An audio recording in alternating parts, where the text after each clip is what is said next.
Every time I try to make it on my own, every time I try to stand, I start to fall. And all those lonely roads that I have traveled on, there was Jesus.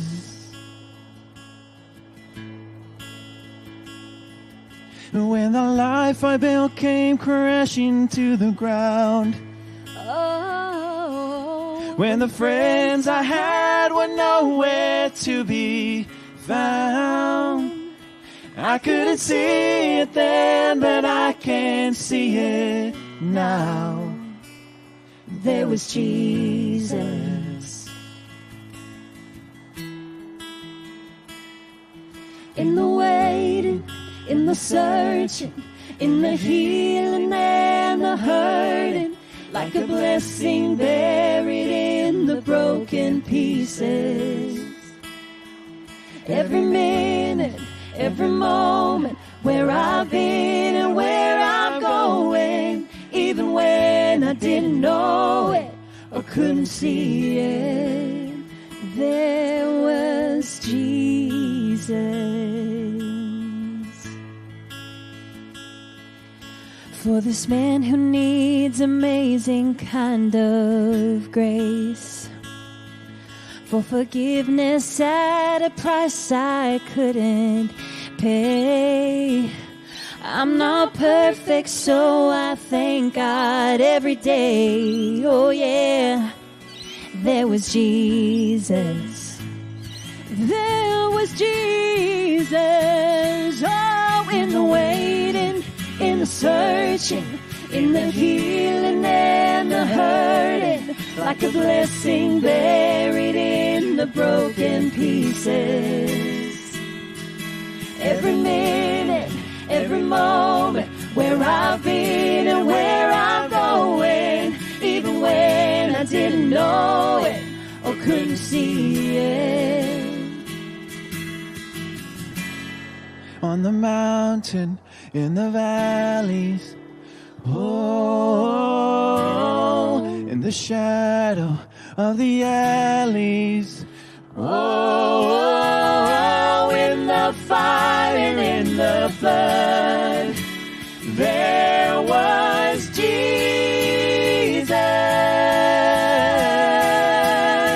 Whoa, in the waiting, in the searching, in the healing and the hurting, like a blessing buried in the broken pieces.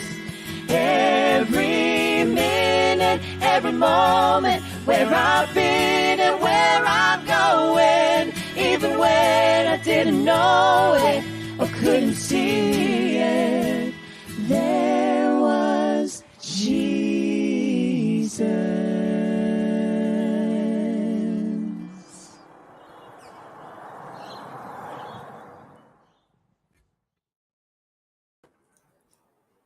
Thank you, Priscilla, Zane and Christy, and thank you for reminding us that there was Jesus.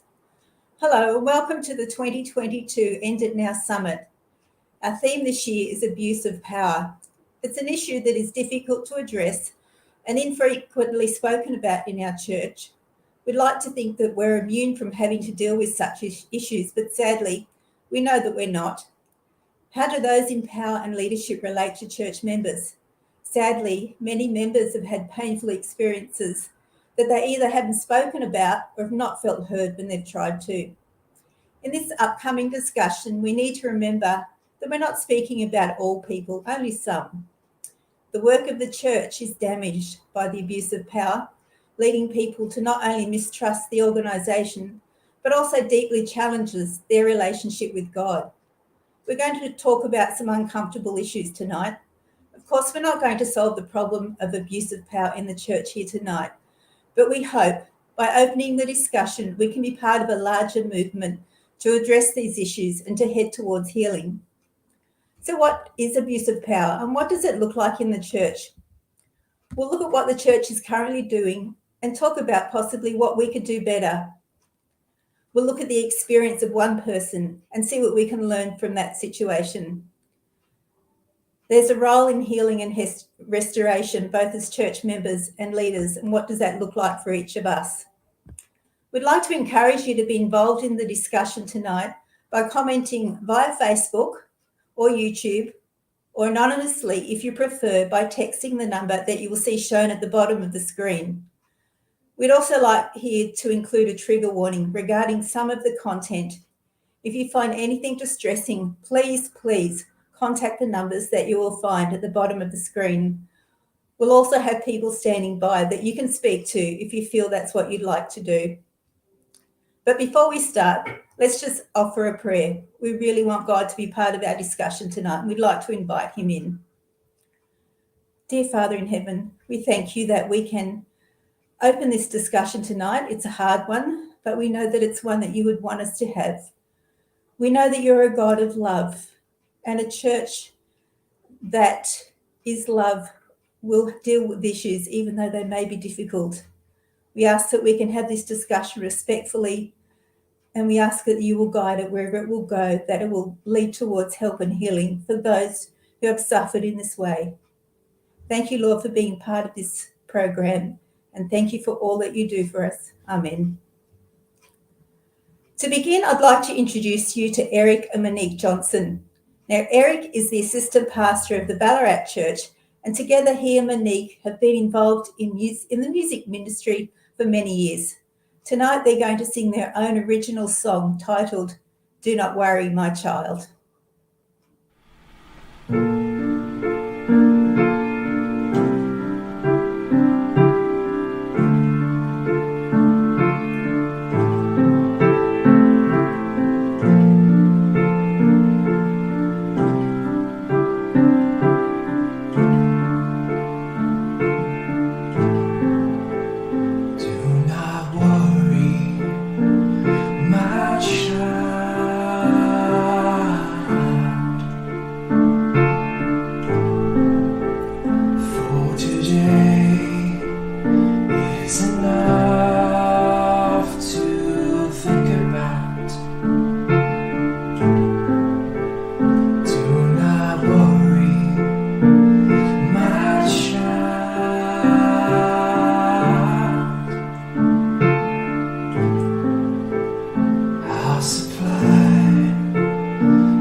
Thank you. Our speaker tonight is Ingrid Slikkers. Thank you so much for joining us, Ingrid. Ingrid is the Assistant Professor of Social Work and the Executive Director of the International Centre for Trauma Education and Care at Andrews University. That's quite a mouthful, Ingrid, but we're really glad that you're with us. You're also a trauma professional and you've worked for many years in trauma. We're really grateful that you could be part to share your experience. I read on your profile that you're daily in awe of the intersection of faith and science and the hope that healing brings. I love that. Thank you so much. Before you start, we'd just like to know a little bit about you and your background and how you became interested in the field of social work and trauma. Well, great. You're putting me on the spot. Good morning. Good. I love that, Julie. So good morning from Michigan. Thank you for having me on Australia. How I became interested, really, I'm a 5th generation Adventist, but my dad is a pastor. And so always being in a position, we worked overseas, of helping others. And I think even as a little girl, I saw the people that came to our home. Because when people are hurting, they come to the pastor first. And seeing what a great need there is. And so social work helped encompass that. And then obviously into the clinical profession of being a therapist with children and families. And now the privilege I have to be at Andrews and to teach students who then go out and into the world. Julie, there's so much pain and hurting. And that's what Jesus calls us to do, right? So that's why we're here. That's why we're here tonight. Well, thank you so much for joining us. I can feel your heart for people through your voice already. And we're so glad that you can join us all the way from Michigan. What time is it there? So it is 5:42 here in the morning. Wow. And so you got up very early for us. We really appreciate the effort and we're looking forward to hearing what you have to say to us tonight. Thank you so much, Julie. And again, hello, Australia. Yes, it is early here. I think campus safety wondered why I was pulling into campus this early. And even though I was given the option to record, the conversation we're going to have today warrants us being together. This problem is happening, and we have to be together. And so I'm grateful for technology that even though I can't be with you all there, and even you all are potentially not together, we're together online. And so as we talk today and we feel that sense of togetherness, let's make sure we keep that going even as the evening progresses and we move into this weekend and Sabbath.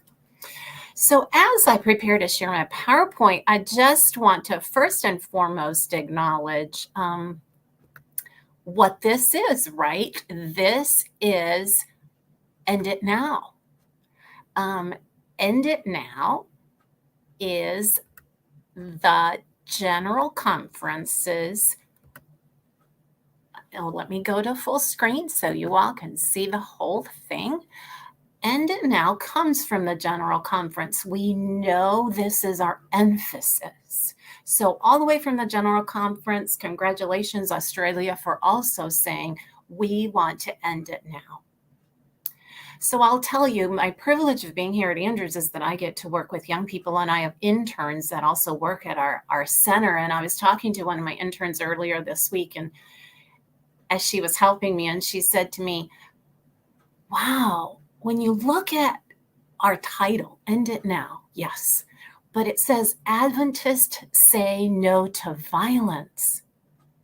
That's a lot. And so when I was preparing for this evening and I thought about her comment, I thought there is so much we could talk about. That's our goal, right?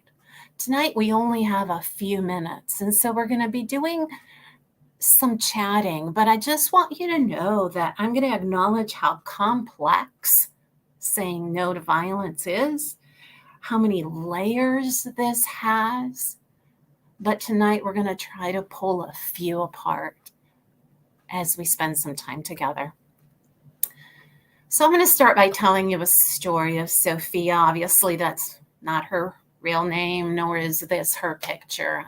I got this off of free images online simply because I wanted you to envision a beautiful young woman that came to me a number of years ago here at Andrews. Now, she was a student here, but she also knew that I had spent some time as a therapist, and she felt like she could come and talk to me as we were doing some work together. And sadly, she shared her story, and we know her story's not isolated, but she shared when she was young, her Pathfinder leader was sexually abusing her.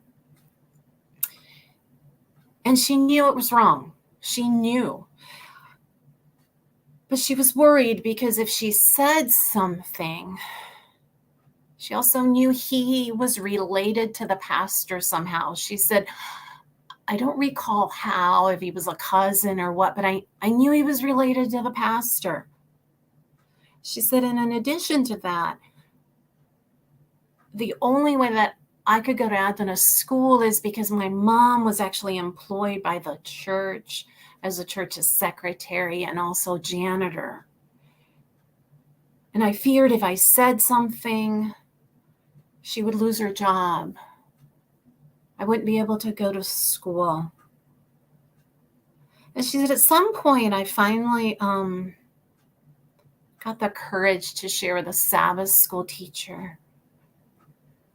And the Sabbath school teacher said to her, are you really sure that happened? Or that's happening? Are you sure you didn't misinterpret what is going on or what happened? I want to share a short clip with you. This is one of my friends, Tara Bailey. She uses this video when we train, or she trains educators for what some kids might be experiencing at school. So bear with me as we watch this. And if anybody's doesn't like snakes, here's your trigger warning that there are snakes.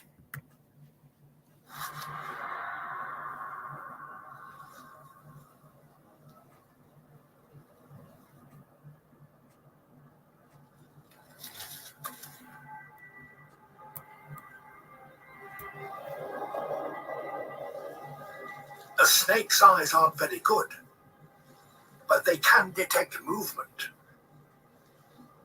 So if the hatchling keeps its nerve, it may just avoid detection.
A near miraculous escape. So if you're anything like some of the individuals we show this video to, you might have been feeling it. You might have been holding your breath as that baby lizard is running. And at the end, I've shown this where people have cheered for that baby lizard. Sometimes we respond to a video like this more powerfully than we do to those around us. And if a video can get that response from us, can we do that to those around us? So back to our story of Sophia. Sophia was much like that lizard. This is how she felt. Complete and sheer fear. What I'm going to do right now, you can see I've changed the PowerPoint, is the General Conference does an amazing job of sending resources to local churches. And so some of your local churches may be using some of these in the next couple of days. Maybe it doesn't fit into your local church's programming. And so you are able to see some of these, you're able to see all the resources we see on the EnditNow website. And you're even able to see other years and information and other videos of the EnditNow presentations. But some of the information here, I'm going to summarize some that comes from straight from the GC, some of the key points that as a world church, we are acknowledging. We're acknowledging that power can be explicit or it can be subtle, and that when boundaries are crossed, someone always gets hurt.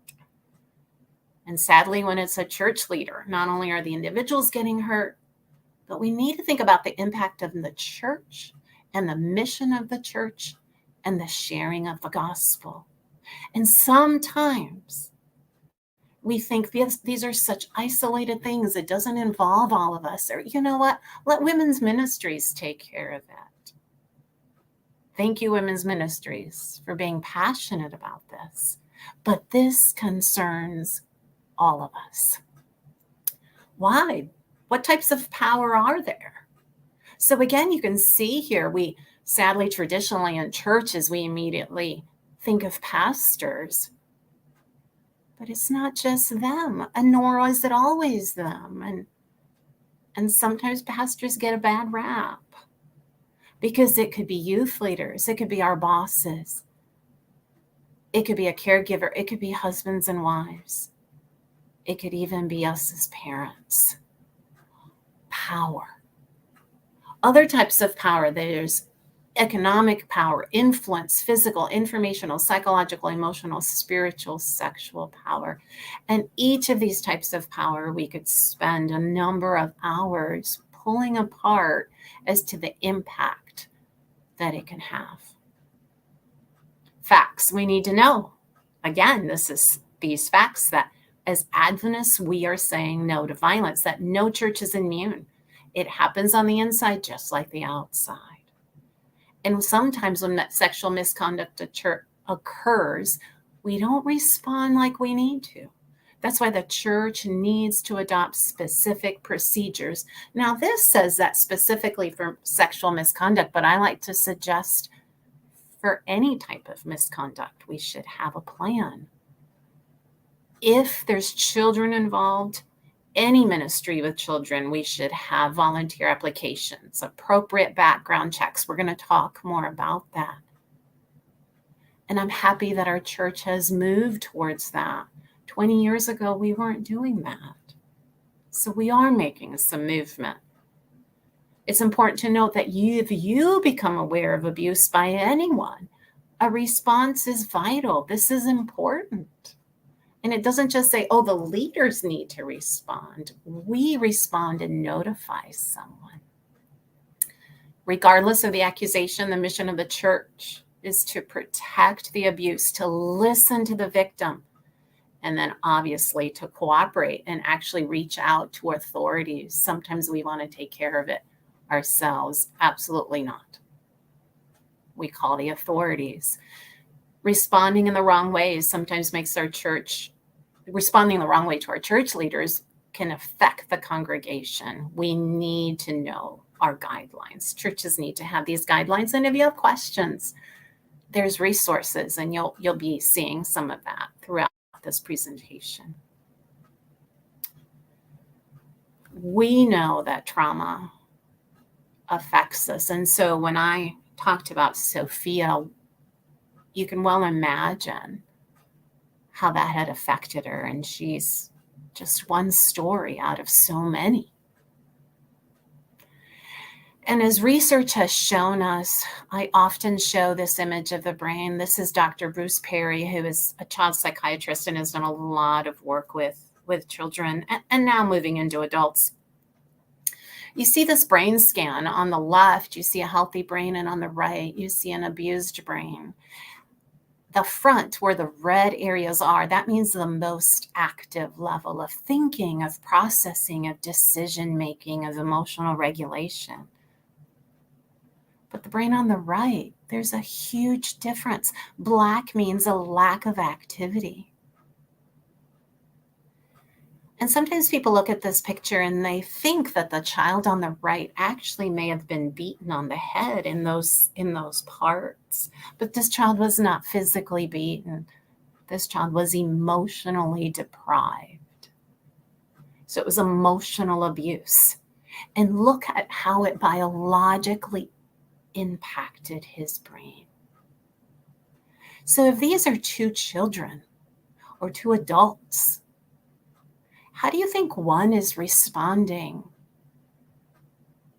to relationships, to learning, to even processing the message of the gospel? And that's why we have to have these conversations, because early in the field, when we started seeing these images, there was this sense of despair of now what, we can't go back. But we are seeing restoration. We are seeing healing. Those brains are showing activity again. But that can only happen in community. So yes, we're going to encourage therapy. We're going to encourage professional services. But healing can only happen completely in community. So let's do some talking. Again, these are back to some guidance that we're getting from the General Conference. We're going to admit that we could be guilty of abusing power, all of us. And as a church, we have. We're going to have accountability for our whole manner of life. We're going to have mutuality. No one overpowering another. We do our best work together. We're going to have respect. We're going to respect our boundaries, our bodies, our own power. We're going to have collaboration. Adam and Eve, neither were to use their power over the other. And we're going to remember the importance of church discipline. Many times, churches think we'll never have a case like that and have no plans. And then it just gets swept under the rug. But dealing with the abuser is important. Scripture calls for discipline.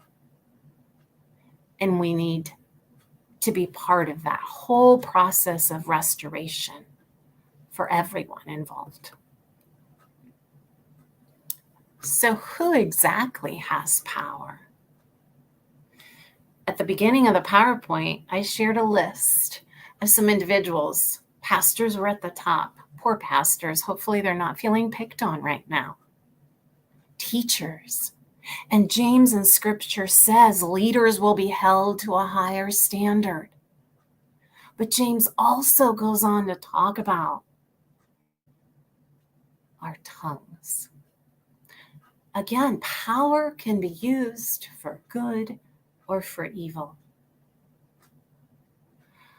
I dare say that every one of us watching potentially has a tongue.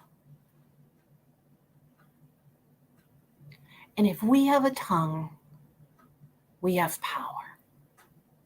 Whether you have a church position or not. And that tongue gives each of us power. That's what we're doing right now. We're talking about it. Our church is saying, Adventists, say no to violence. Right there, we're using our tongues for good because we're going to say no. We're going to say, end it now. In trauma work, many times we have a saying that says, to name it is to tame it. And that's what we're trying to do right now. And yes, we haven't done it long enough or soon enough or even enough. But we're doing it. But individually, because it's very easy for us to say, oh, as a church, as an organization, as a denomination, as women, as however we want to group ourselves, as men. Each of us has a tongue, so each of us has power, and we need to know when to speak. We need to know when to report. We need to know when to say, I believe you. We need to speak. That's power. But our tongues also have power for evil. And sometimes we speak, and even framed as a prayer request, we share gossip. We share hurt. Or we say things like, you should have, or you shouldn't have, or are you sure that happened? And then I added, know when to stay silent. There are times we need to stay silent and just be present. But we need to be. And I've had people say to me, oh, Ingrid, but you're trained. I wouldn't know what to say to someone. I wouldn't know how to report. We can help you with that. You're going to meet a whole team of individuals that can help. But even if you don't know what to say, be present. Be present to that person. Because again, as our church is starting to take measures, sometimes we've taken measures, called the authorities, done the things we think we needed to do, and then that's it. We don't continue to walk beside that hurting person. We don't continue to just be with them, even if we don't know what to say. And it's okay to say, I don't know what to say, but I'm here. But I'm here. Let's remember, how would Jesus respond? Do you remember the woman caught in adultery? He didn't say to her, why were you in that situation? When Jesus looked at anyone hurting, when he saw the paralyzed, when he saw the blind, he never said, I don't believe you. Nor did he leave them alone. He touched them. He was with them. He talked with them with love. And he encourages us to do that, to remove that judgment for the victims, and to listen and to make a difference.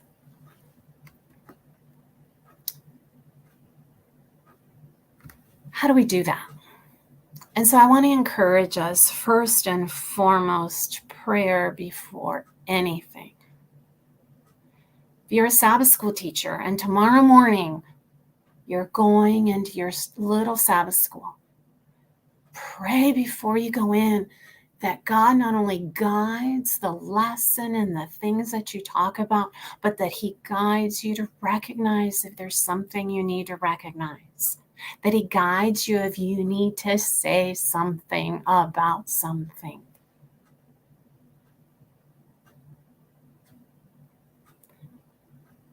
As a deacon, as an elder, even just as a church member, when you're with anyone, ask God to give you eyes like his.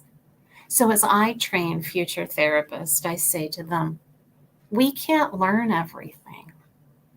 I can train you, but at the end of the day, before you go into a session, you're gonna have to pray and ask God to help you have the eyes to see and then the courage to speak. And that's what I'm asking each of you. Because as much as we can talk about the abuse of power, and it's so easy to say, oh, it's those people, it's gonna take each of us to be like Jesus. Healing can only happen in community. So these are two secular traumatologists. And the reason I say secular is because as they study the brain, as they study healing, this is what they're coming back to say. Being able to feel safe with each other is probably the single most important aspect of mental health. Safe connections are fundamental. Isn't that what our Christian community is about? Relationships matter. The currency for systematic change is trust. And trust comes from forming healthy relationships. Oh, look, and I highlighted that. People, not programs, change people. So we love our programs, but it's going to take each of us to help to change the system and then support health and healing. We started with Sophia, so we need to go back to Sophia. Sophia is an amazing young woman, and for the sake of time, I won't give you all the details, but she is in the process of healing. She still loves her Lord and Savior because there were some adults that listened to her, showed her what the gospel really looks like, were Jesus to her. And her goal is to now turn around and make a difference in our church. But it makes me think about, I'm so proud of her, but it makes me think about how many have we lost along the way? And what can we do about that? Some of you may have seen this. It's floating around on YouTube. And so what I want to say, it's got no sound as you watch this, is that as a church, as individuals, I'm going to say it about me, even though I've been a professional for 30 years. I'm sometimes as slow as a turtle to get to you. I'm going to show you that again. Do you see what happened there? Our church maybe has been as slow as turtles, but we're coming. We're coming. But we have to do it together. We're coming.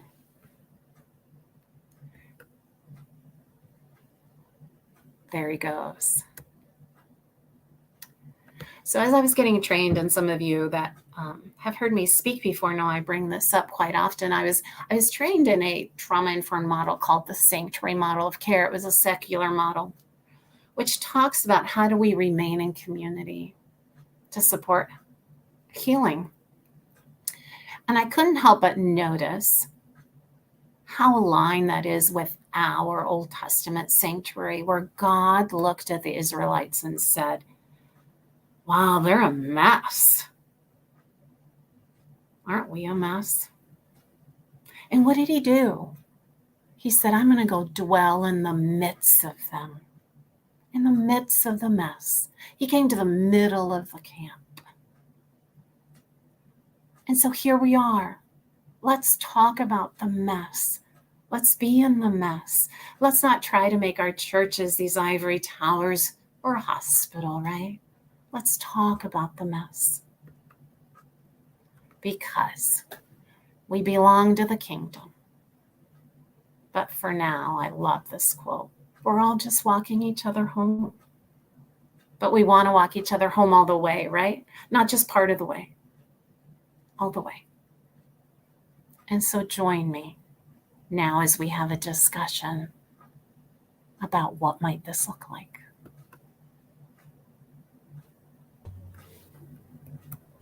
Thank you, Ingrid. Thank you, Ingrid. We really appreciate your time. You have so much wisdom, and there's healing to be had, and we know that the Lord can help us with that. And I pray that God will give us the wisdom to know when to be quiet, know when to speak, know the words that we need to say at the right time, that we can stand together. So thank you.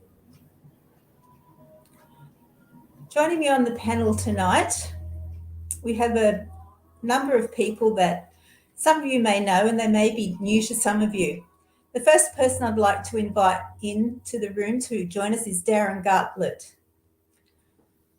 Darren is the Aboriginal and Torres Strait Islander Ministries person for the Australian Union Conference. Welcome, Darren. Thank you, Julie. It's great to be on the panel. Thank you for joining us. We appreciate your time.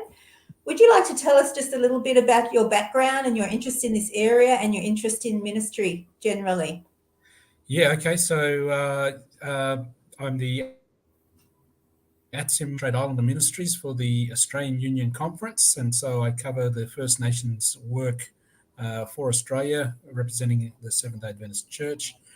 And I've had over 20 years of pastoral experience in local church, and just working with people right across the country, different geographical locations, remote cities, regional towns.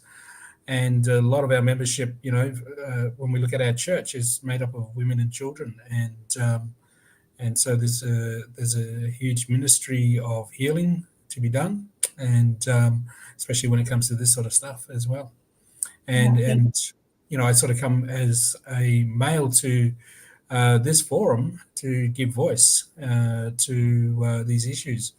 And as I've been looking through the comments, it's a good time to speak up. Yeah. Yes, well, we know from what we just heard from Ingrid that we can all be victims and we can all be perpetrators, but we can also all be part of the solution and the healing. So that's what we want to talk about tonight. The next person I'd like to bring in is Anne Beaumont. So Anne is the General Manager of AdSafe. Welcome, Anne. Nice to see you. Thank you for joining us. Thank you, Julie, and welcome everybody online. So can you tell us a little bit about your background, and we'll get you to tell us a little bit more about AdSafe later. But if you could just give us a general overview of that and yourself. Yeah. Thank you. So some of you may have heard who AdSafe is for the church. We are a service that provides protective services for children and vulnerable adults. What we're about is creating a safe faith community for everyone. So throughout our whole organisation, being schools and churches, our Pathfinder movements, our adventurer clubs, permeate throughout our whole organisation, from the grassroots, from local church and schools, right through to leadership. So educating everybody about, what trauma looks like for a survivor and victim.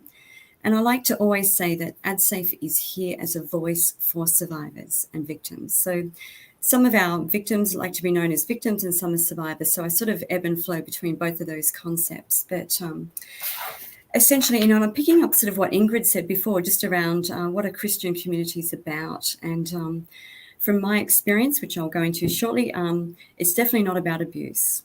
I don't know where that sits in a faith-based context.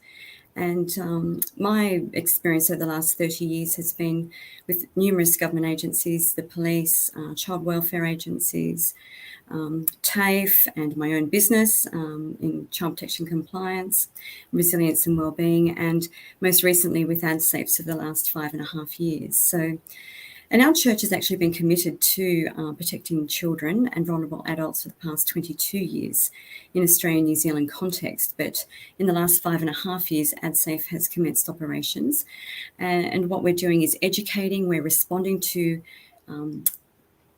disclosures of abuse from all different contexts throughout our organisation.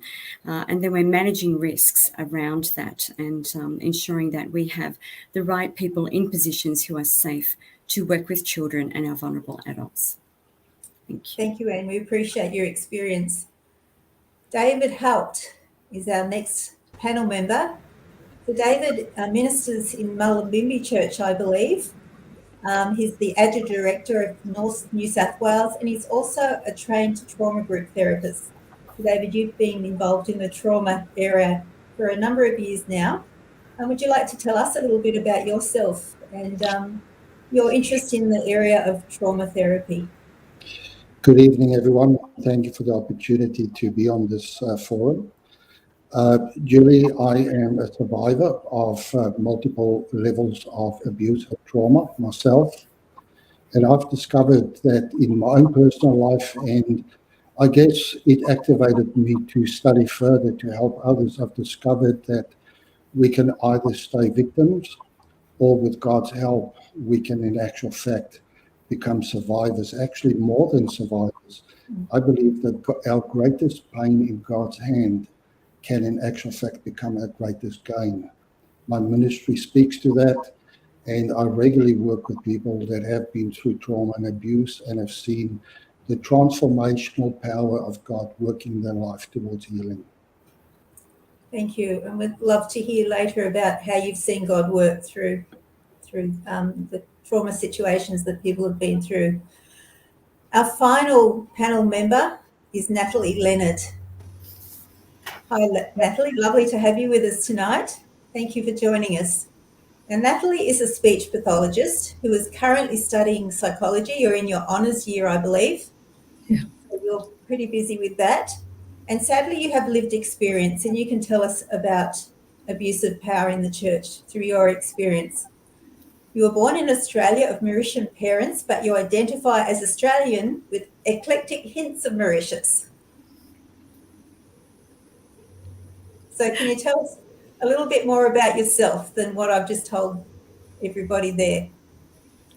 No, well, you've touched on it well. I do have, I think, a rich experience of being spoken into from my big Mauritian family, and we are a very close family. And yeah, I am hoping today to, I guess, represent those who have, similar to David, those who have experienced abuse, and at the same time also represent that the survival part and the experiencing healing, experiencing growth, and learning from the experience as well. Did you? Yes, so thank you for being brave enough to talk about your own story. It can't be easy, but I'm sure that your story will be something that a lot of people will appreciate, you being so open and honest and vulnerable on this topic. So we'd be naive to think that the abuse of power doesn't exist in the church. We are, after all, an organisation full of adults. And we probably shouldn't be surprised when we hear of a case of abuse in the church. Can you start off by telling us what is the role of AdSafe and who can access its services and what the abuse of power might look like? But just before we go down that road, Anne, I'd like to remind people that please become part of the conversation. You can comment using YouTube or Facebook. And also, if anything that we're talking about tonight triggers you, please have a look at the phone numbers that we've got on the bottom of the screen. We also have people standing by if you're feeling distressed and you would like to speak to somebody right now. So coming back to you, Anne, can you tell us a little bit more about AdSafe, what its services really do, and what abuse of power might look like to somebody in a church perspective, from a church perspective? Sure, thank you, Julie. Like I probably introduced before, but AdSafe provides protective services for the church. We're constituted to do that for physical and sexual abuse, specifically relating to children and vulnerable adults. And I suppose abuse of power from, the examples and unfortunately the number of survivors who we know about in our church context has been many from a local church context, also within a school context. I mean, there's hundreds of examples, unfortunately, from our church, stemming back to historical matters and also to current abuse matters that are reported to us on a weekly basis. So it's unfortunate that despite the work of the Royal Commission into Institutional Responses to Child Sexual Abuse, that we are still having so many matters come across our desks that we need to manage. And what we do at AdSafe when we receive a disclosure from a survivor or victim, our survivor services and redress team works closely with that survivor to link them in with support. We do that through case management services because we aren't resourced enough to be able to provide the counselling ourselves. We then determine with our risk management team if the abuse needs to be reported to police, because if the survivor's perpetrator is still alive, or the alleged perpetrator is still alive or still engaged in our local church or any of our affiliated entities in some sort of role, then we need to look at managing risks. But abuse of power can be subtle or can be very overt. Right. So I'd like to just now have a look at a video that AdSafe has recently released. And can you just introduce that video for us and tell us its purpose? Yes, thank you. We're very proud to launch this. It's only been shown to a couple of forums so far, and it is the official launch for the EnditNow campaign. AdSafe's worked with Adventist Media to be able to create this, and it is actually based on a true story. So there is a warning at the start of the video. It is based on the story of one of our survivors within our church context, and that runs for the first 4 minutes or so, depicts a very quintessential Adventist Sabbath, Adventist lifestyle, our church community lifestyle, and then we have 3 speakers at the end giving some very, I suppose, critical messages.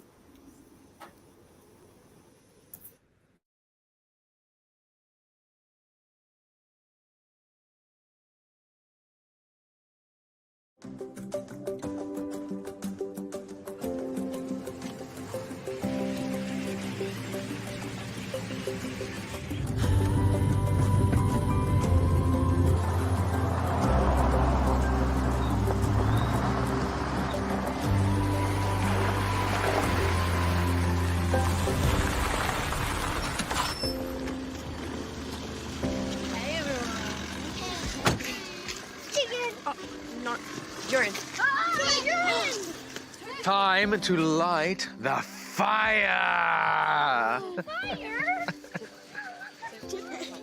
I loved our church socials, surrounded by friends and church family, enjoying each other's company. I used to look forward to them. I'll be right back. Can you hold that, please?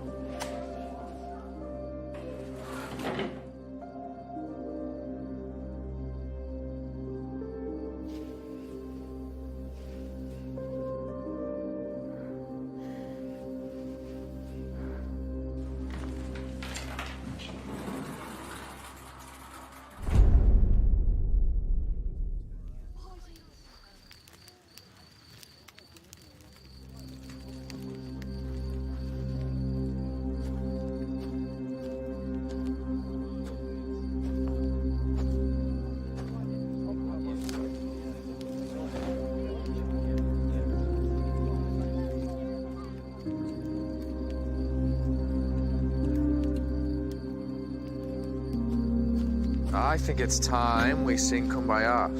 Yeah? Yeah? Yes. I think so too.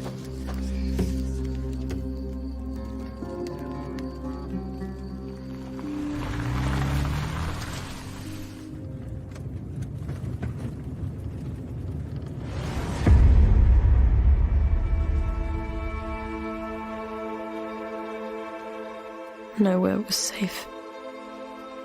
He took everything from me. Everything was different. And I couldn't escape.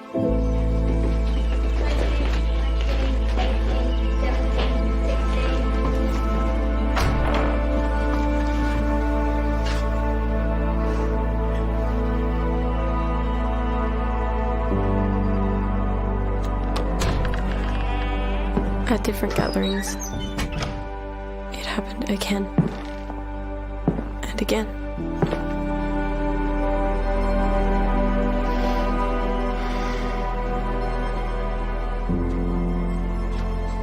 I eventually got the courage to tell someone.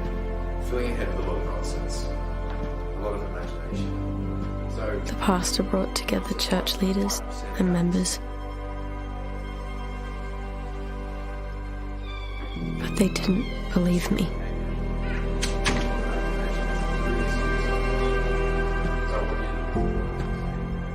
I have kids of my own. This accusation is deplorable. We need to consider what these kids are bringing. Not filling their head with nonsense like this.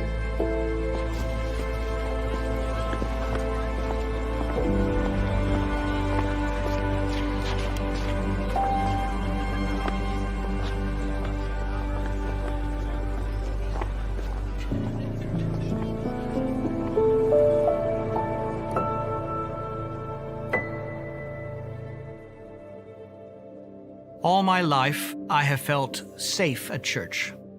But sadly, not everyone has the same experience.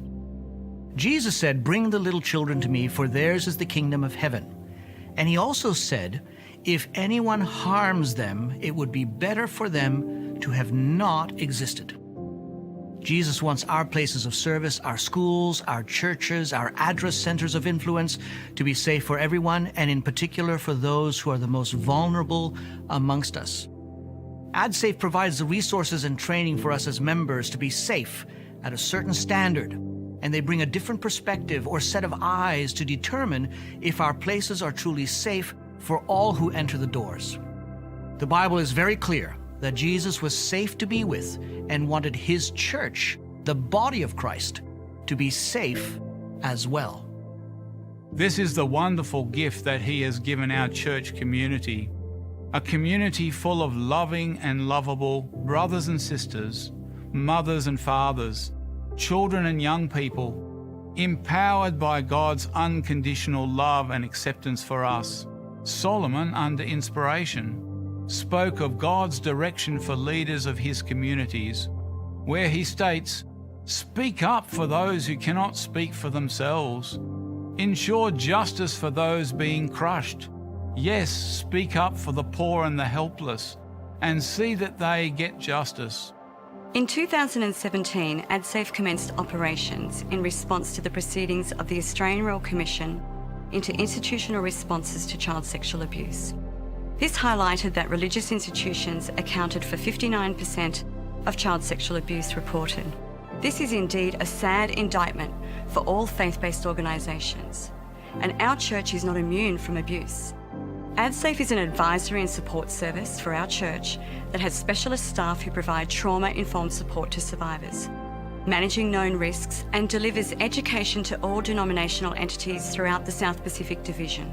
As you reflect on this present world and its impact on our community, I encourage you to work in partnership with AdSafe to help make our communities a safe environment that both protects our vulnerable and promotes healing to those who have suffered.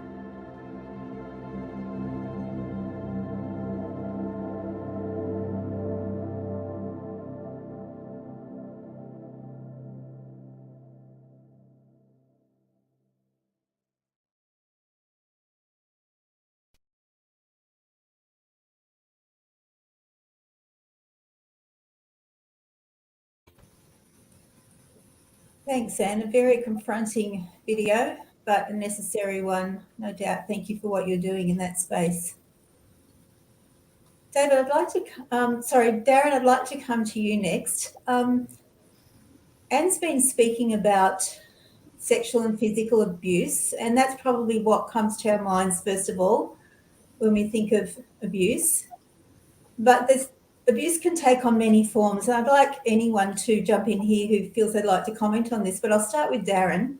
Can you tell us some of the other ways, maybe the more subtle ways that abuse can happen in the church, and what it might look like for people who are struggling with this? Yeah, sure. Firstly, in a local church, as a pastor, we hear a lot of stories. We deal with a lot of issues, And the subtle things that can happen is having control over the church, and certain individuals will express that power that they have, and their right to allow certain people to use certain things and others not to use it. That sort of control, when that happens, it's very subtle, and it's that using that authority, but in a way that really doesn't work with people. It doesn't allow for relationships to build, and so therefore that imbalance of power can drive people away as well. I just think of so many stories flood into my mind, and I'm a bit scattered in what I'm going to say, but I just hear it so often from church members where the first reaction is shock when something happens to them. Somebody says something to them or does something, just that initial shock, because they're trying to come to terms with, did I just hear that correctly? Did I just see what I just saw? And after going through that shock, then what do they do? What do they do about that? I even had instances, even in my own ministry as a pastor, where I've had certain leaders in the church who have used their power to do things that I look back and I cringe and I think, wow, I'm so what's the words? I'm surprised that I'm still in the church today, but at the same time, I thank God that I still am, because we can bring about change. We can be that voice as well. And so, it can be very subtle, and that initial stages of shock and knowing what to do from that point on is a real issue. I think for our church members to go to people that they trust, and the thing is, they will only know if they can trust you if you speak out against this stuff, if you are open about this stuff. Because on Sabbath, everybody talks to everybody mixes with everybody, and sometimes if something happens, you sort of step back and you think, okay, well, who can I trust? They're all church, they're all friends here, they're all church members. But they'll recognize people because people are speaking out and speaking openly about this, and that's the sort of people that they need to go to raise that. Yeah. So, David, can you speak to abuses of power within the church that you're aware of, and also talk about perhaps how, when someone feels abuse of power in the church or is abused within the church environment, how that will affect them spiritually and their connection to not only the church community, which they will probably lose or could walk away from, or even their connection to God. Julie, thank you for the opportunity to speak on this point. It was during the first royal inquiry into the sexual abuse in religious institutions that we recognized that the majority of people that came to the fore was women.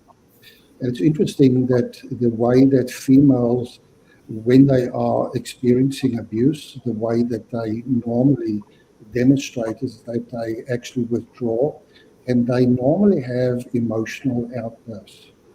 The question that I raised during the second inquiry was what happens, because with the second inquiry, more men step forward. And I just rhetorically asked the question, how does males express their reaction to abuse that takes place?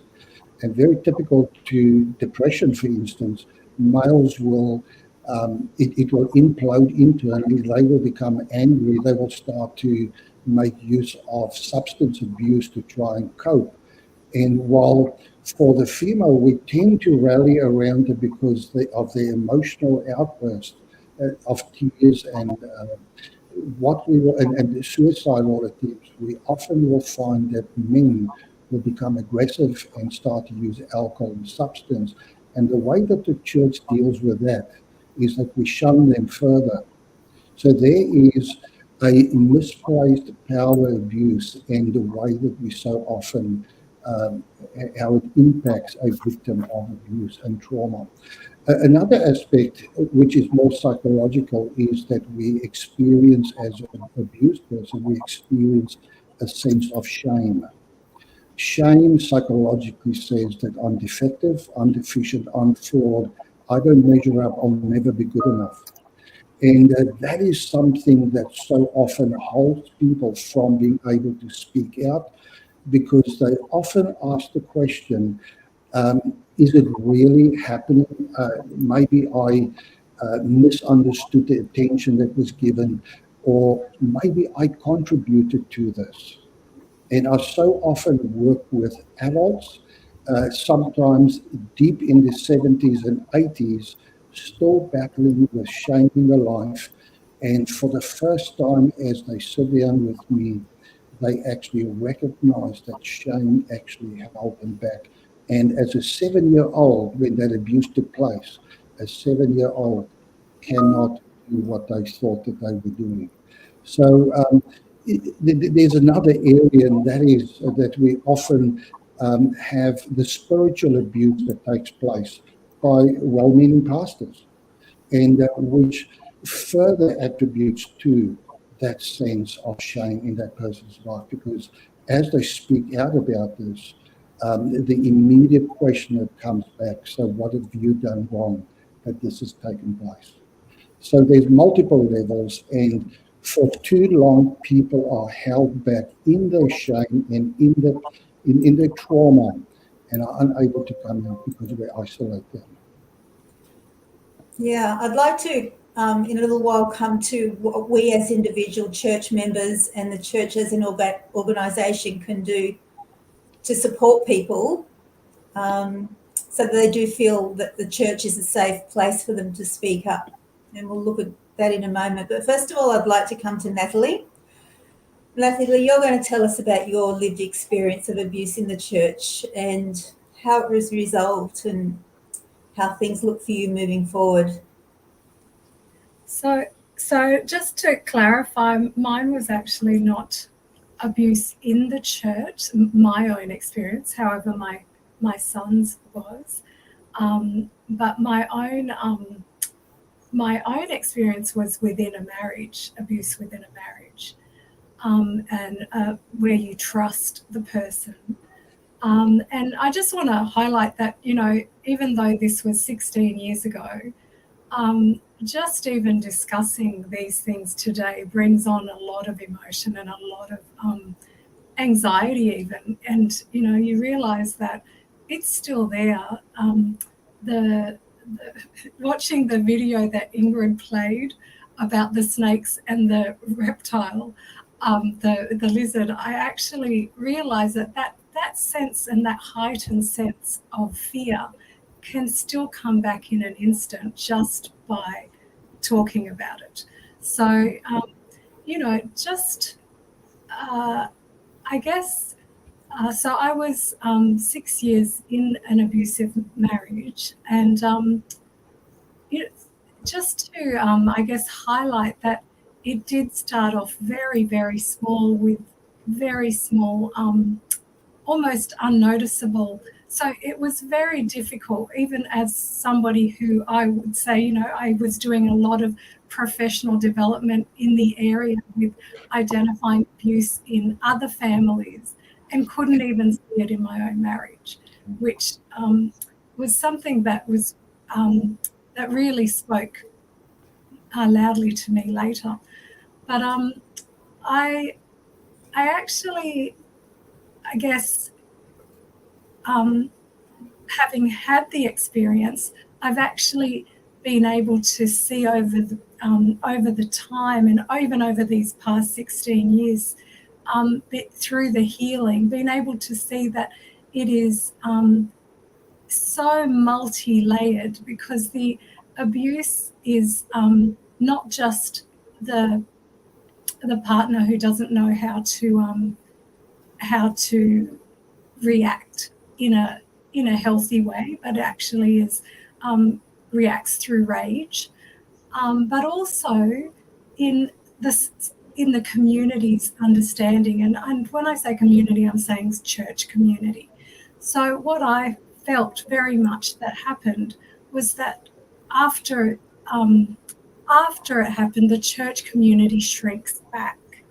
And having been through and spoken to other women in the same, going through the same experience, I've actually realized that it's 16 years on and people are still experiencing that shrinkage, where people haven't come forward but actually have not supported but have stepped back almost in fear of how to support, and also not understanding that the reaction itself of the female, as David mentioned, is actually stigmatized for female, because your reaction is one of considered hysterical or considered like an overreaction. So straight away, the stigma of that reaction then causes many to push away rather than to step up and to support. And yet the partner's reaction, which is very much, in my case and in the case of other women I've spoken to, was to actually rally around other Christians and get a lot of support straight away, and to actually, there was a lot of manipulation involved in manipulating other people's emotions.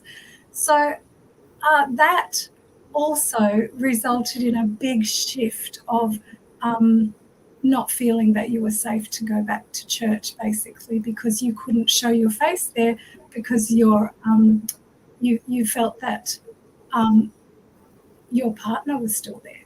And so you didn't feel that you were safe, or you didn't feel that your child was safe.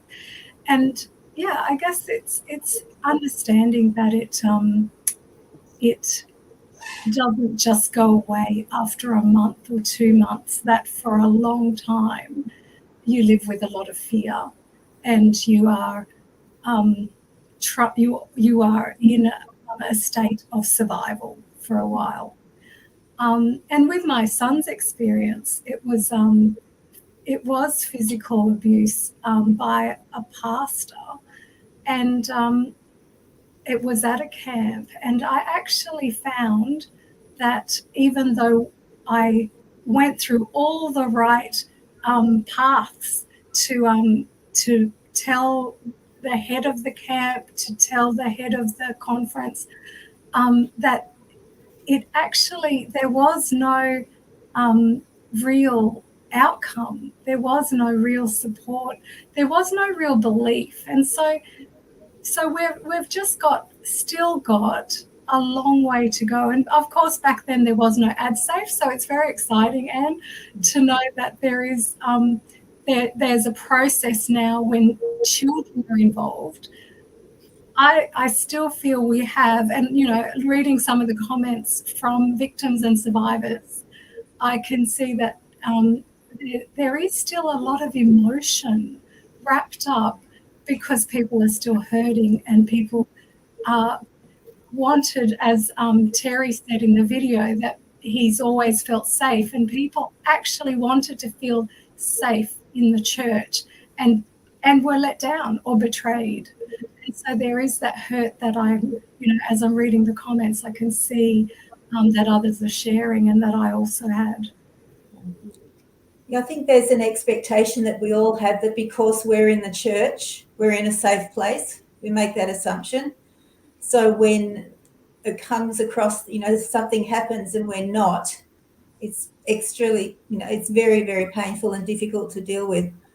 I'd like to look at a couple of the comments that have come down and hear your thoughts, hear the panel's thoughts on and respond to some of these. One person has said that two obstacles faced by many. First, you get asked what you did to deserve God's punishment. So the victim themselves is being blamed. And secondly, you're told to go home and pray, and God will fix it. How do you respond to that? Because it's something that I've heard before as well, being said to people. Julie, one of the challenges that we face as pastors is that we are not necessarily trained and qualified as marriage therapists or clinical therapists to be able to ascertain what is really happening in the home. So this is the area where we so often then avert to spiritual abuse, because as a pastor, my role is there to save marriages. And so often we force people back into a home where their life is in danger, instead of knowing where our boundaries lie and therefore make appropriate referrals and rather be a supportive person to help the individuals to gain help. Something important that Natalie had mentioned was that her husband turned to the other people of influence, people, and especially in the church context, the abuser turns to those that, in other words, preempts a story to people in leadership and therefore suppresses the one that is in actual fact being abused. One of the things that really angered me is that it is the victim that will go through life drinking their antidepressants. Not that that is something wrong if we need it, but they carry that narrative of shame for the rest of their life, while the perpetrator often lives as if nothing is wrong. In other words, a complete distortion takes place in the brain. In terms of pastors as well, if pastors are abusers, our system of election to position in the conference, how does that happen? We rely on fellow pastors for our nomination and election. So if I stand up against a pastor, what happens when election time comes? That's an issue. That's really an issue. And therefore, we see often that leadership does not have the courage to stand up and call sin by its name. Yeah. It takes a lot of courage because there's a lot at stake. Yeah.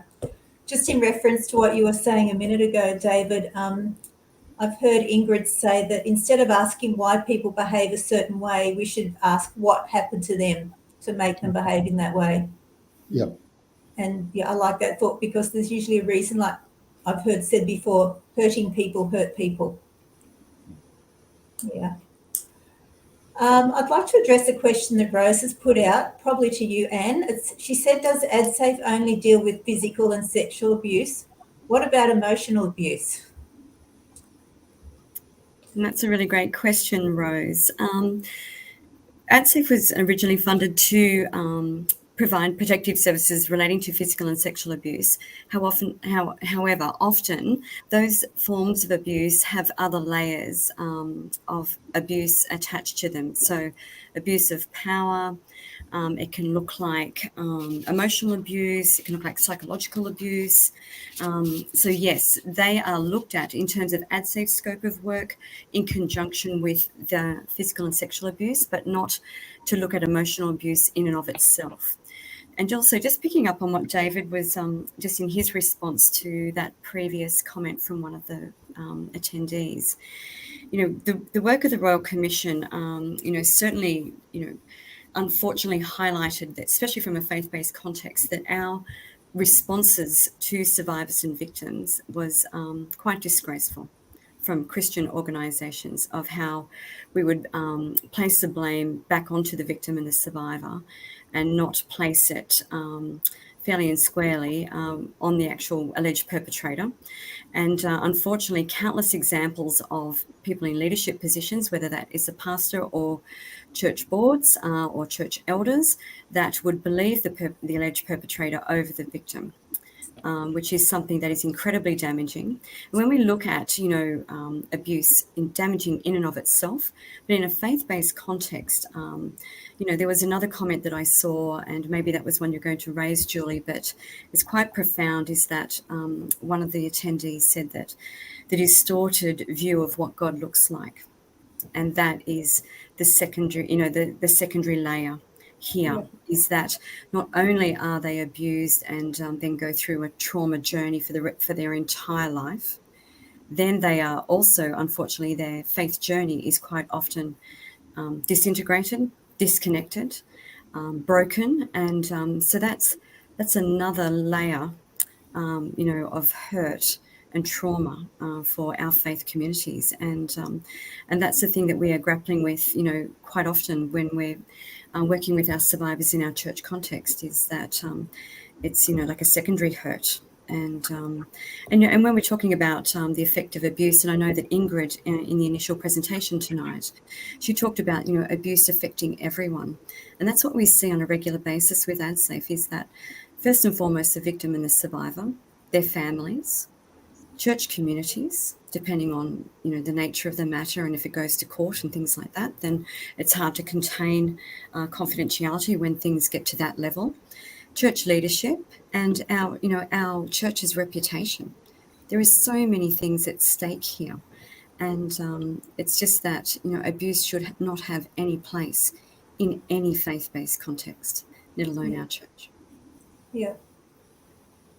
It's hard to read some of the stories that you see coming through. I'd like to address one of the other one. It's not a question so much as a comment, but it shows we have a long way to go, and I think people's voices need to be heard. This anonymous post, when I spoke about the abuse I was told, don't provoke him, by an elder. And when I told the pastors, they said they were sorry to hear that, and if I ever needed to reach out, not once did anyone call me to check up on me. Very disappointed. I've also been told that I can't get divorced, only separate from my abusive husband. So as you were saying before, Natalie, we've still got a long way to go. Is that how you feel? There's a lot of work to be done in this area. Yeah, look, it's very exciting to see that we're starting these conversations, that there's even interest in holding this program, and just hearing what Ingrid had to say, it gives me hope that we're on the right path, which is wonderful. I guess I can see that we need to get input from people who have been involved, from survivors, from victims, and allow for anonymous input, but that actually speaks to what is still required, because we can't just be removed and guess what needs to be done, or guess how we were not supportive. I think we need to hear from the people themselves to know where we let people down as a church, and how we could have done specific steps that we could have taken to support people. Yes, hopefully that's what we're doing here tonight. It's a very beginning step, I recognise, but we need to hear these stories, because unless we are open to hearing them, things won't change. There's a comment from Empowering Lives there that, Darren, I think I'd like you to respond to. Do you think, and anyone else as well, but I'll go to Darren first, do you think it is harder for a religious person to get out of an abusive relationship? We turn the other cheek, we sing praises, we give thanks in everything, love those who abuse us and save the marriage, and I might add, at all costs. Yeah, that's a real challenge, because in a pastoral context, the first thing, whenever I've come across things like this, is maintaining, firstly, if the individual is safe. First of all, that's the first step for me, making sure that they're safe. If they're in a church setting, are they able to go home, go to a friend's, or finding safety is the first thing.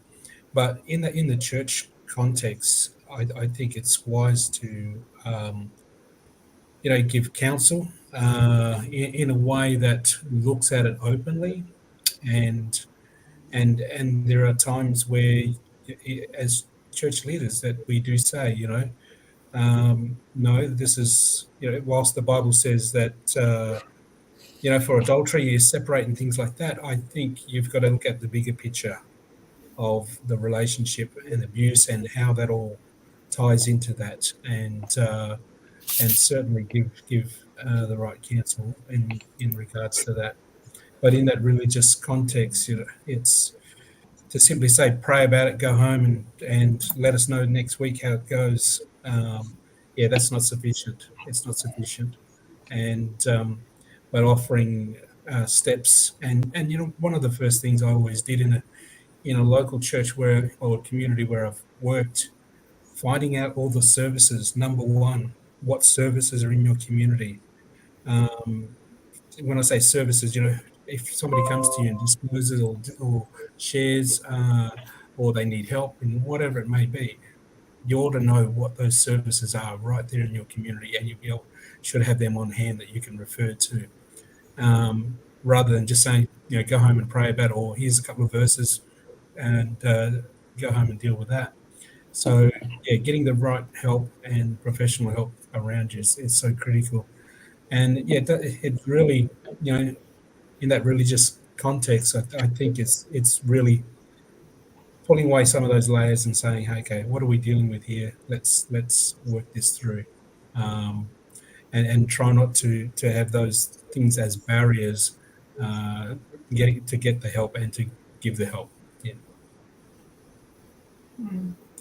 So, David, what do you think is the role of the church pastor in dealing with trauma within the church? What can they do to help people from the leadership of maybe the individual church level? Julie, the first and foremost responsibility is for the pastor to be present for a individual that suffers with trauma. To become an anchor. One of the greatest need, or one of the issues that trauma does in a person, it shatters your own sense of self. Having someone that helps you to anchor you, to walk with you, is vital. But recognizing their own limitation and therefore make appropriate referrals. But that's not where a pastor's role ends. A pastor who regularly connects with that person, not taking side, but connects with that person, supporting that person, even taking them to for appropriate counselling, is vital for the recovery of that individual. All of us need anchor points in our life. I'm referring here to individuals. People that are immigrants, like myself, have lost all our anchor points when we move to a new country. That is the most vulnerable time where abuse and trauma will impact them and psychologically long-lasting have a detrimental impact in their life. Yeah. So, Natalie, I've asked David about what's the role of the pastor. Maybe I can ask you, what do you think is the role of maybe just the average person who's coming to church, sitting in the pews each week? If we feel that there is someone, or we recognise there's someone in our circle of friends or other members of the church that are in an abusive situation, what can we do? And I'm thinking, from your perspective, you've been through it, you have the lived experience. What would you have wanted? What would have really helped you? And what would have made you feel supported? That's a tricky question, Julie, and I'll say that's because at the time you don't actually know what you need, and it is very much individual as well, which is why I was saying that getting a group of people who have been through it is actually more helpful than just one person. But I think the biggest thing is that everybody within a church looks to roles and looks to what the leadership does. It's just a human way of what we do. We look around before we act. And so if it's not coming down from the top, it's very hard to expect that individuals will know what to do, because it's not something you're raised knowing what to do. And having, even for myself, having come across friends in the situation, if the person themselves don't know they're in the situation either, you're not really going to go up and say you're in an abusive situation. So that it really has to be individual and with directive from the top down. But one thing I do is I just am available to the person when I feel that there is something going on, and I actually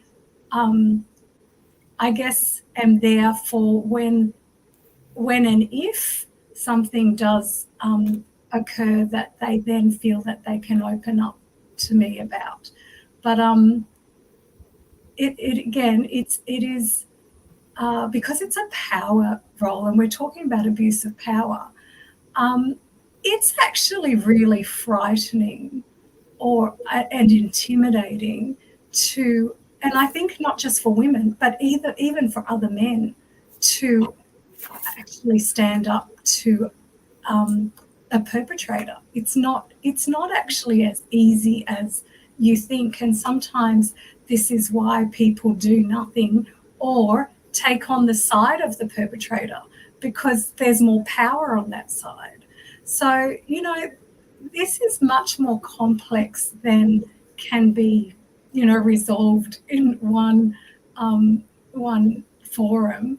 But it's really important that we are having that discussion and calling for the church as an organisation to begin to come up with some policies for pastors to follow, because pastors themselves, it is very daunting. And at the moment, it is left to individual churches to make that decision, which is difficult. Yes. Carolyn has asked the question, does the church organisation investigate psychological abuse by its staff, or is it just ignored and fobbed off as too hard, and goes on to say she knows the victims? I guess there's a clear pathway if it's sexual or physical abuse of minors, in that we have the AdSafe organisation set up.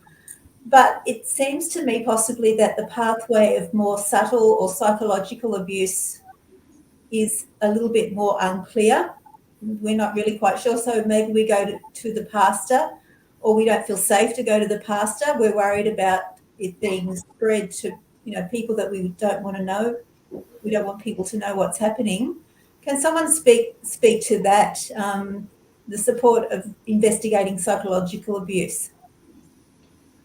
Julie, sadly, it's very difficult to give the evidence of psychological abuse, and therefore there is so much self-doubt with a person that is going through that form of abuse. And in most cases, it only comes out once a person has been so impacted by that psychological abuse that they can't continue to work. And that is where external agencies like WorkCover and those agencies come into play, and the person starts to be investigated, why, the reasons why. There is far more psychological abuse that takes place within the church system than what we want to recognize. Yes. Claire has said that pastors need to be trained. This is going back to what you were talking about before, David.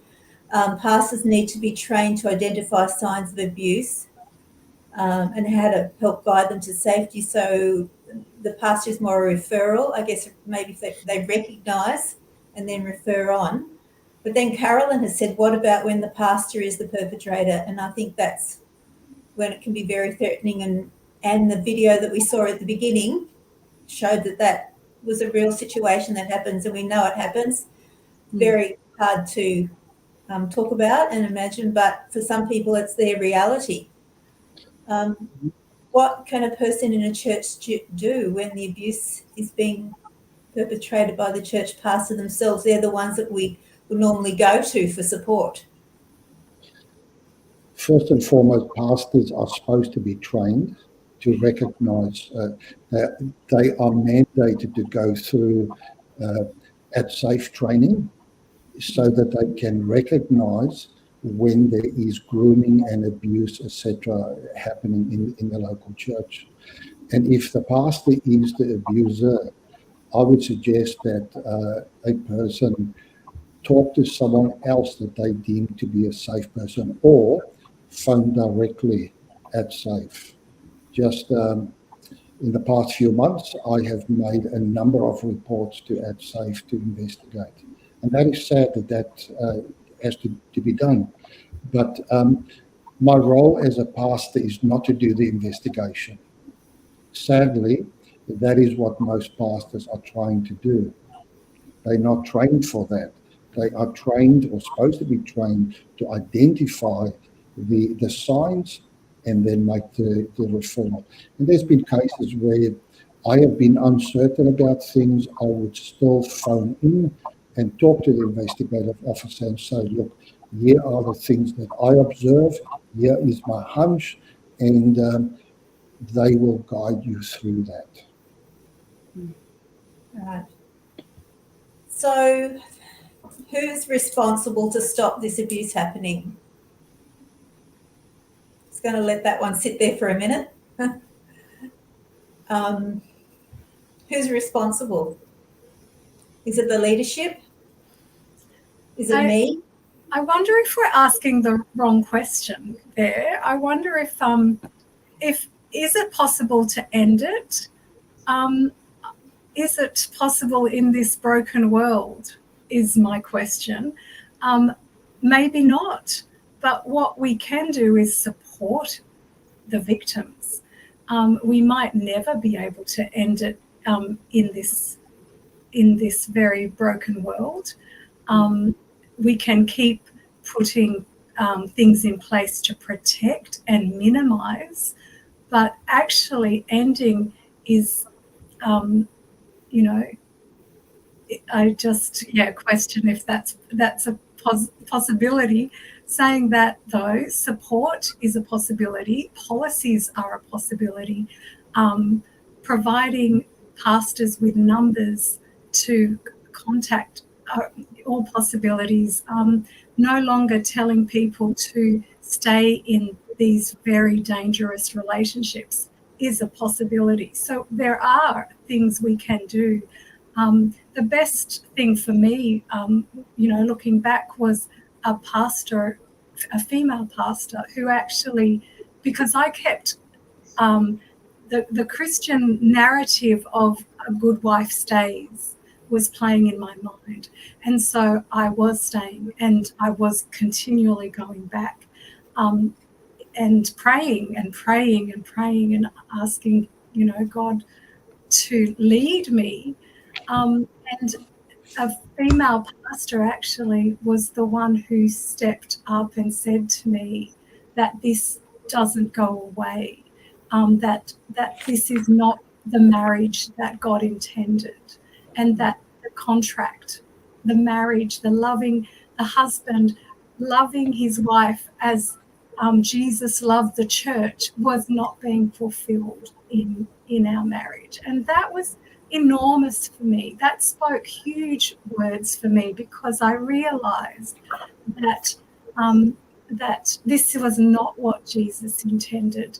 And so, having people speak that gives you back a power that you had lost and that you had when you were self-doubting.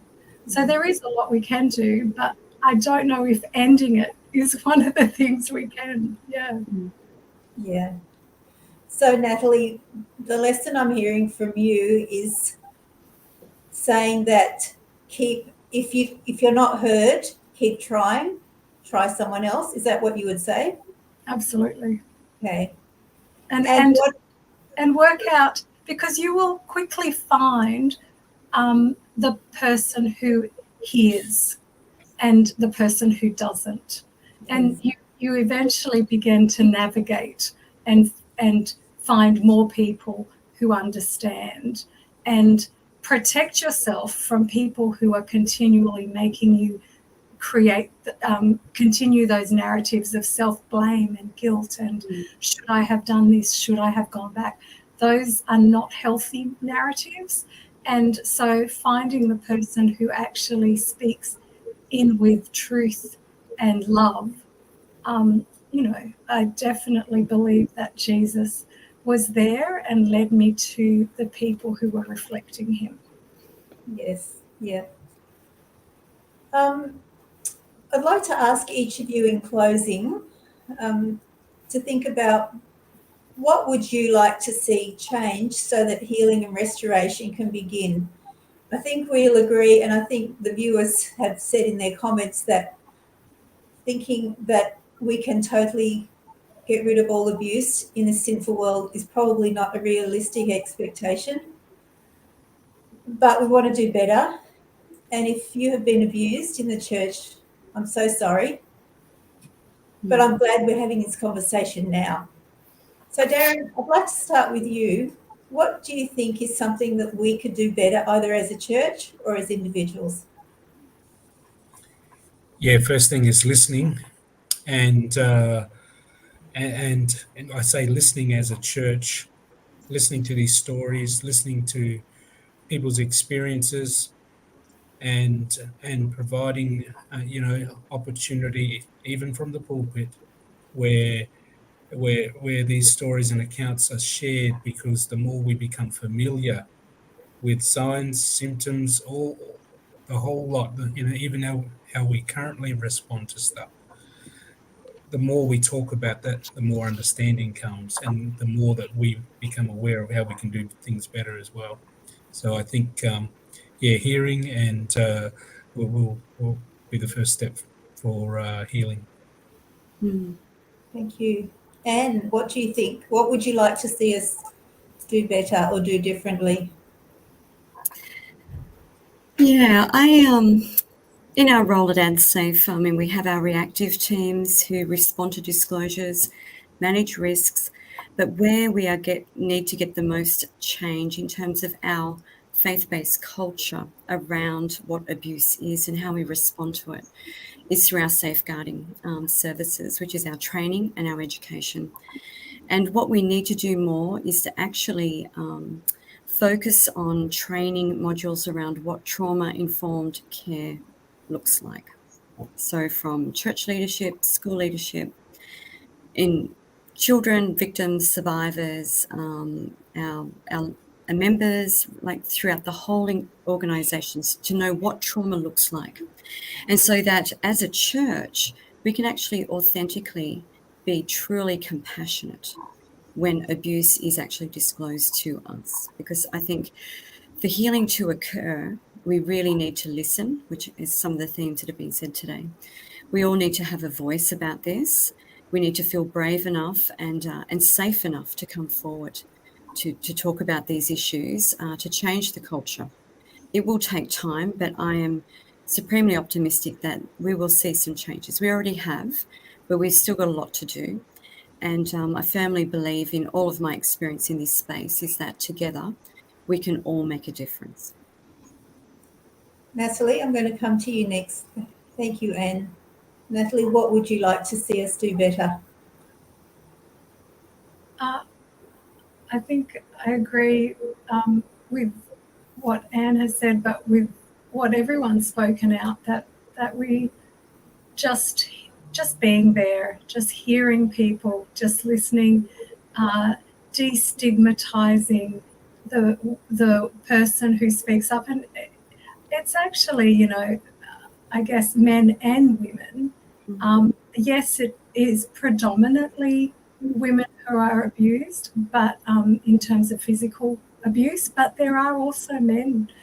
So recognizing that that this is an issue and that we need to address the education around it. Right.